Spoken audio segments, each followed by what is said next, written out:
नमस्कार छात्राओं, आज तक हमने एक्विनास के विभिन्न विचारों पर प्रकाश डाला। उनके प्रमुख विचारों में कानून और शांति, कानून और चर्च, संपत्ति, सामाजिक आर्थिक चिंतन, युद्ध और शांति, चर्च के ऊपर उनके विचार, और उन्होंने जो कानून की विभिन्न परिभाषाएं दी हैं, कानून की, चर्च की सर्वोच्चता, राज्य का उद्देश्य, आध्यात्मिक सजीवन आदि पर सारे विचारों को संकलित करके इस टॉपिक को कंप्लीट किया। और आज बच्चों, क्योंकि हम किसी भी टॉपिक को तब तक पूरा नहीं मानते जब तक हम उसका मूल्यांकन या उसका इवैल्यूएशन नहीं कर लें। तो मूल्यांकन सबसे इम्पॉर्टेंट है, क्योंकि सबसे पहले हम बच्चों किसी भी प्रश्न को करने के लिए उसकी भूमिका यानी प्रस्तावना देते हैं। फिर उसमें जो क्वेश्चन की रिक्वायरमेंट होती है, अगर वो चर्च के ऊपर पूछते हैं या वो शाश्वत कानून और कानूनों की डेफिनेशंस में पूछते हैं, तो उस पर हम चर्चा करते हैं। और फिर लास्ट में हम उसको कंक्लूड करते हैं कि हमने इस टॉपिक में क्या देना चाहा और क्या किया। तो आज मैं बच्चों आपको इसी रेफरेंस में एक्विनास के मूल्यांकन पे, इवैल्यूएशन जिसे कहते हैं, हम बताऊंगी। एक्विनास के चिंतन का अंतिम उद्देश्य ईसाई धर्म व चर्च की सत्ता के औचित्यपूर्ण सर्वोच्चता को स्थापित करना था। इसके लिए उन्होंने वैचारिक दृष्टि से सबसे कठिन रास्ते का चयन किया। अरब व अरस्तु के जिस विवेकवादी दर्शन को ईसाई मान्यताओं के सर्वाधिक प्रतिकूल समझा जा रहा था, उसी विवेक व दर्शन को एक्विनास ने एक सीढ़ी के रूप में प्रयोग करके धर्मशास्त्र को सबसे ऊपर प्रतिष्ठित कर दिया, वह भी नितांत तार्किक ढंग से। ऐसा करते समय एक्विनास रक्षात्मक हैं। वह अरस्तुवाद को ध्वस्त करना नहीं चाहते, बल्कि ईसाईवाद को सुरक्षित करना चाहते हैं। इतिहास साक्षी है कि विवेक और श्रद्धा का समन्वय करता यह संत अपने उद्देश्य में पूर्णतः सफल रहा। आगे आने वाली ईसाई विचारकों व श्रद्धालुओं के लिए एक्विनास का दर्शन एक आश्चर्य से कम नहीं था, जिसमें दो परस्पर विरोधी तत्व, विवेक व श्रद्धा, विलक्षण समरसता के साथ एक दूसरे को सशक्त कर रहे हैं। बच्चों, एक्विनास सच्चे अर्थों में विद्वतावादी दर्शन के सर्वश्रेष्ठ प्रतिनिधि हैं। ऊपरी तौर पर ऐसा लगता है कि मानो वह धर्मशास्त्र, आस्था व चर्च संगठन की सर्वोच्चता स्थापित कर दर्शन, तर्क व राज्य की सत्ता के विकास को प्रतिबंधित करना चाहते हैं, किंतु वास्तविकता कुछ अलग ही है। दर्शन व तर्क को आधार मानने के उपरांत अब तार्किक दृष्टि से विज्ञान के विकास को प्रतिबंधित नहीं किया जा सकता था, क्योंकि विज्ञान विवेक का प्रतीक है और एक्विनास ने विवेक को ईश्वर प्राप्ति में सहायक माना। परिणाम स्वरूप एक्विनास के महत्व को स्वीकृति प्राप्त होते ही विज्ञान के प्रति मध्य युग व विशेषतः चर्च की विरोधी दृष्टि में भी बदलाव आ गया। इस प्रकार बच्चों, उन्होंने चर्च के अनेक रूप बताए और इसी तरह शाश्वत कानून के भी उन्होंने 4 स्वरूप अलग अलग बताए, जिसमें हमने उनका इससे पूर्व अध्ययन किया।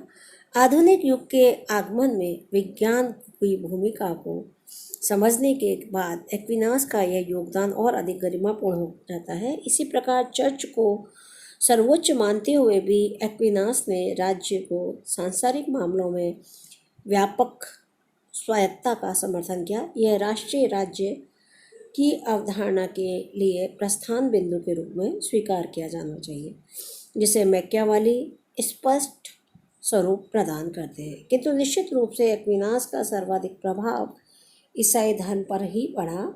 उसने स्वयं अपने सिद्धांतों को अरस्तु की मान्यताओं पर विकसित किया। अनेक स्थानों पर वह अरस्तु के वक्तव्यों को प्रमाण के रूप में भी प्रस्तुत करते हैं। यही कारण है कि उन्हें मध्य युग का अरस्तु, एरिस्टोटल ऑफ मिडिल एज भी कहा जाता है, किंतु कालांतर में उनकी मान्यताएं थॉमसवाद के रूप में स्थापित हुई और इसे चर्च व ईसाई समाज का प्रामाणिक निर्देशक स्वीकार किया गया। पोप लियो 13वां ने 4 अगस्त 1879 को एक आदेश जारी करते हुए कहा कि एक्विनास की अवधारणाएं कैथोलिक चर्च की प्रमुख संरक्षक तथा शान है, अतः उन्हें समस्त शिक्षालयों व विद्यालयों में पढ़ाया जाना चाहिए। बाद में लियो ने एक अन्य आदेश में कहा कि यदि दूसरे लेखक व धर्मशास्त्री एक्विनास के विचारों से मतभेद रखते हैं तो उन्हें स्वयं को उसके समक्ष बलिदान कर देना चाहिए। लियो 13वां का यह आदेश मध्य युग के बाद भी एक्विनास के प्रभाव को प्रमाणित करता है, परंतु इसका अर्थ यह नहीं है कि आधुनिक युग में एक्विनास महत्वहीन हो गए। एम.जी. ऑक्सफोर्ड की पुस्तक social and political direction of contemporary Europe के तथ्यों के आधार पर प्रोफेसर एम.बी. फॉस्टर कहते हैं कि एक्विनास का दर्शन संपूर्ण आधुनिक काल में रोमन कैथोलिक चर्च का मान्य दर्शन रहा है और अब भी है। आधुनिक युग शाश्वत व दैवीय कानूनों को अस्वीकार करता है, फिर भी इस बात में संदेह नहीं किया जा सकता कि मानवीय कानून को नैतिक मान्यताओं का उल्लंघन नहीं करना चाहिए, क्योंकि धर्म अब भी मानवीय जीवन का अभिन्न अंग बना हुआ है। तो बच्चों, धर्म हमारे जीवन का महत्वपूर्ण अंग है और धर्म के ऊपर ही सारा फोकस एक्विनास के द्वारा किया गया है। धर्म अगर लुप्त हो जाएगा, समाप्त हो जाएगा, तो ये जो संस्कृति है, ये जो समाज है, इसका भी विनाश हो जाएगा। तो एक्विनास बलपूर्वक इस बात का प्रतिपादन करते हैं कि कानून का उद्देश्य सदैव सार्वजनिक हित होना चाहिए, कॉमन गुड। मतलब हमेशा कानून जो हो वो सभी के हित में होना चाहिए। कानून का यह सिद्धांत किसी भी युग में महत्वहीन नहीं हो सकता।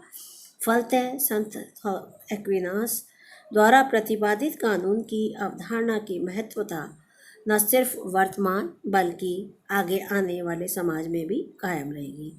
तो बच्चों, निश्चित रूप से एक्विनास को इस बात के लिए विशेष तौर पर याद रखा जाएगा कि उन्होंने मध्य युग के आध्यात्मिक परिवेश में अरस्तु के वैज्ञानिक चिंतन को स्थान दिया। एक्विनास का मूल उद्देश्य चर्च की सर्वोच्चता को सिद्ध करना था, इसलिए उन्होंने धर्म ग्रंथों को सबसे ऊपर रखा। फिर भी वे प्रत्येक अवधारणा की शुरुआत अरस्तु की मान्यताओं से ही करते हैं, इसलिए भी इस संत को मध्य युग का अरस्तु कहा जाता है। उसे यह उपाधि प्रदान करने का कारण यह है कि वह अरस्तु की पद्धति के साथ साथ उसके अध्ययन वस्तु को भी अपनाते हैं, इसलिए दोनों के विचारों में व्यापक समानता है, जिसे मैं आपको बताना चाहती हूँ। तो सबसे पहले अरस्तु के समान एक्विनास भी राज्य को एक प्राकृतिक संस्था मानते हैं। उसके उपरांत एक्विनास भी ये मानते हैं कि व्यक्ति स्वभाव से ही सामाजिक व राजनीतिक प्राणी है। इसके बाद दोनों का राज्यों का वर्गीकरण पूरी तरह से समान है।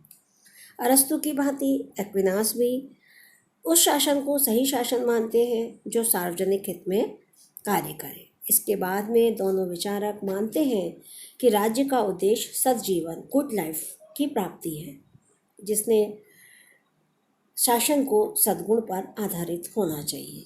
और अंत में एक्विनास ने अरस्तु के समान ही कानून को विवेक से संबद्ध किया है, किंतु जिस समन्वय अरस्तुवाद का धर्मशास्त्र से के लिए एक्विनास की प्रशंसा की जाती है, वही इस संत की सबसे बड़ी सीमा भी बन जाती है।